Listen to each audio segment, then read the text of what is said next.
There is something timeless about the way dawn breaks over a field. The mist slowly lifts, the soil breathes out a faint coolness, and the world feels both silent and alive.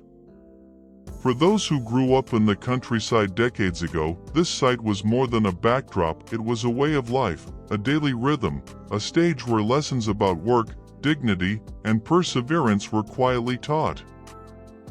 I still remember, as if it were yesterday, walking with my father into the fields before the sun had fully risen.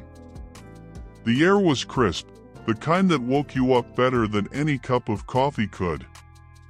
My father's hands were calloused, his shirt already damp with the dew that clung to the tall grass. He carried no complaint, no hesitation. "Work is not just about bread," he used to say. "It's about knowing you gave your best to the day." Back then, life was hard in ways young people today might not easily understand. Machines were fewer, the body carried most of the burden. A single acre of corn or wheat demanded sweat, patience, and relentless care. My father's generation, many of them children of immigrants or survivors of the Depression, knew that the soil never gave freely. Every stalk of grain, every ripe tomato, was paid for with hours under the sun. I would stumble with the hoe, my arms too weak, my back sore after only an hour. But when I looked at my father, there was something steady in his presence. He didn't rush. He didn't complain. He bent, he worked, he breathed with the earth. To him, labor was not a punishment. It was a kind of prayer. And in those quiet mornings, when the golden light finally broke through the horizon, I learned that sweat on the brow could feel like a crown, not of power, but of dignity.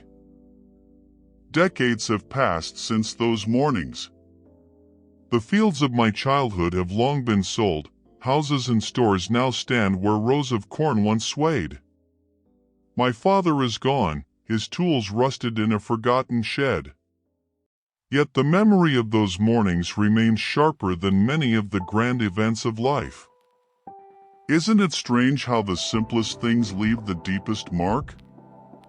Not a diploma, not a promotion, not the day you bought your first car, but the image of your father's bent back in the mist, the sound of the soil turning, the smell of sweat mixed with earth. Those are the things that linger.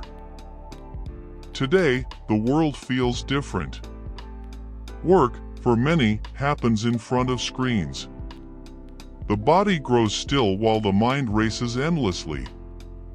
Children tap on phones instead of feeling the weight of a shovel. And often, when something becomes hard, the instinct is to quit, to move on to the next option. But sometimes, when I see young people restless, dissatisfied, searching for meaning, I think back to the morning field. There was no glamour there, no applause, no paycheck waiting at the end of the row. But there was clarity. There was a rhythm to life that told you, you are capable. You can endure. Your effort matters. It may sound old-fashioned, but there is something deeply human about labor, whether it is farming, fixing, cooking, or simply taking care of one's home. Work shapes us, humbles us, gives us patience. It asks us to be present, to use our hands and our hearts together. I recall meeting an old neighbor, well into his 70s. He no longer farmed, but he kept a small garden behind his house. Every morning, he'd water, weed, and prune. When I asked him why he still bothered, he smiled and said, "Because it reminds me I'm alive." The earth asks for effort, but it gives peace in return.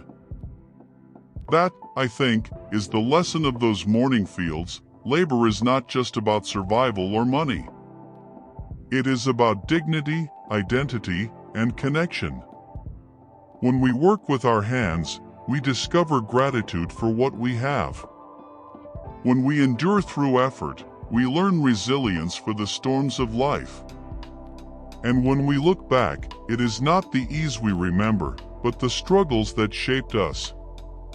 There is a story from the Bible that says, "By the sweat of your brow you will eat your food."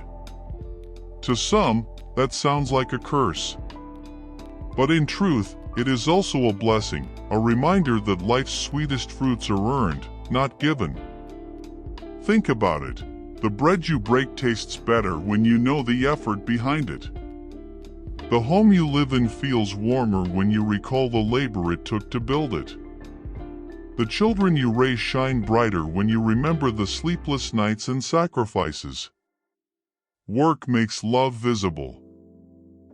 So tonight, or tomorrow morning, pause for a moment.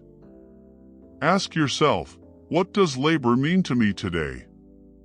Is it a burden I carry, or is it a chance to give meaning to my hours? The morning field of my youth may be gone, but its lesson is alive. Every task, no matter how small, is an invitation to dignity. Every effort, no matter how unnoticed, is a prayer in motion. And perhaps, when the years pass and the fields of our own lives fade, what we will treasure most will not be the comfort we gained, but the effort we gave. Because in the end, it is labor, honest, humble labor, that teaches us how to live, how to endure, and how to love. Friends, if this story touched you, I invite you to share your own memories of work and life in the comments. Don't forget to subscribe to the channel Golden Years Wisdom, where together we rediscover the simple truths that carry us through the years.